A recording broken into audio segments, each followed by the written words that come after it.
if I'm not mistaken, you're also the first Trinidadian to play professionally for a club. Nobody else done it before. No, they have guys like Chris George. He represented Trinidad for judo as well at the Olympics actually. He played in England for a little while. I spoke to him and I don't think it was professional. So what happened with me is after I had my visa issues in the States, the same club that I played for in the under 21s, right, the second team, they asked me to come back up. So organized everything, went over there, they organized like a house for me to sleep in and everything. And this time was a lot easier. The first time I went up, I stayed by my grandmother in Holland, right? Okay. So nothing affiliated with the club. That's just rules for NCAA. Right. If you have any kind of link to professional, yeah, then you're ineligible. But this time, I mean, there's no NCAA, so I didn't have to live with my granny. And the good thing about that was my granny lived about like 2 or 3 cities away. Right. So I would have to take a bike ride and a bus ride and a train ride and all that kind of jazz to get to the pool. This time I lived about a 20-minute bike ride from the pool, 5-minute car ride. Right. So it was much easier. With the bike ride. A good warm up, yeah. Right. So, but tell me how the significance of that. I mean, it's.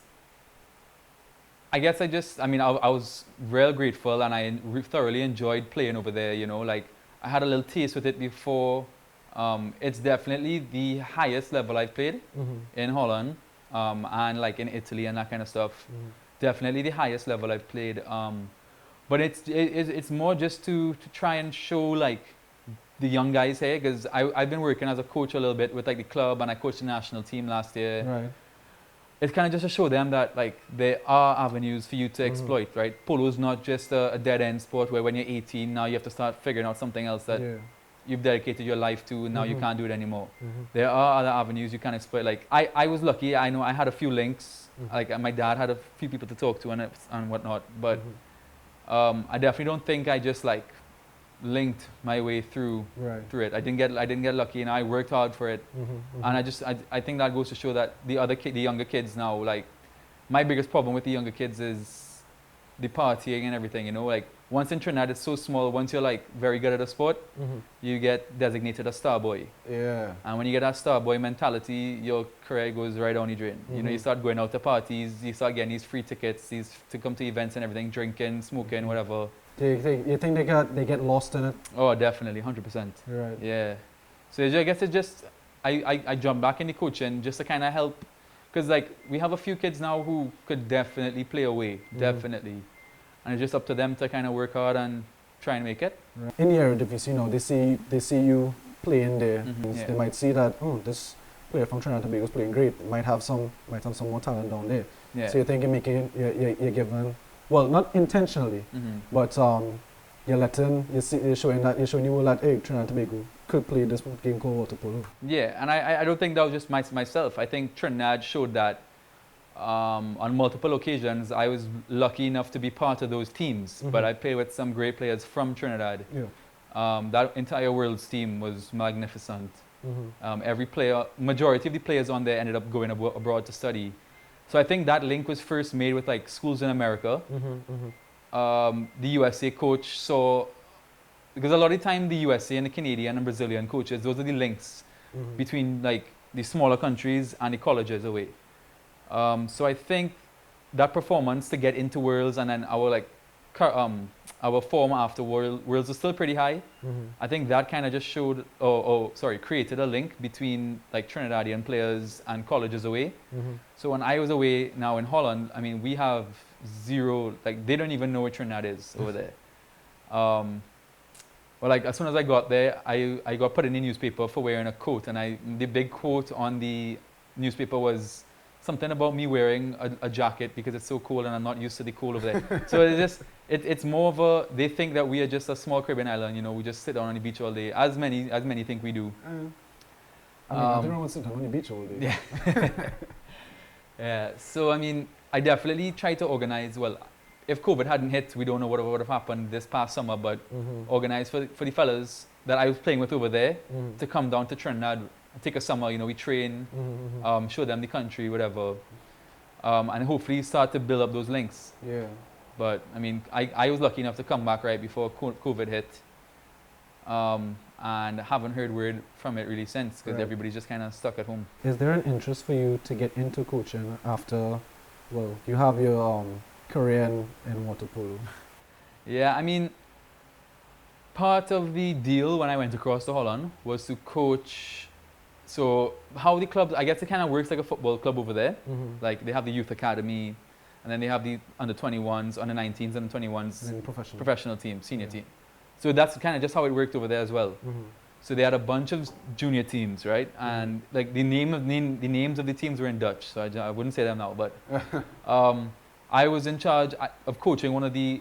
I guess you could categorize them as like an under 17 team. Yeah, I guess that was the age group of those players.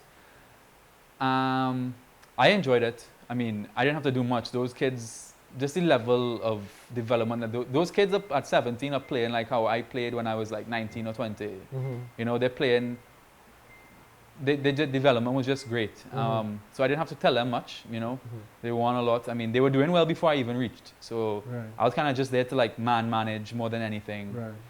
I coached a little bit here, both at Marlins and the national team. I mean, I enjoy the coaching, getting to know the players, you know, like managing. From experience of the coaches that I've had, I would say 6 coaches. Only one of them did not yell and cuss you every single training.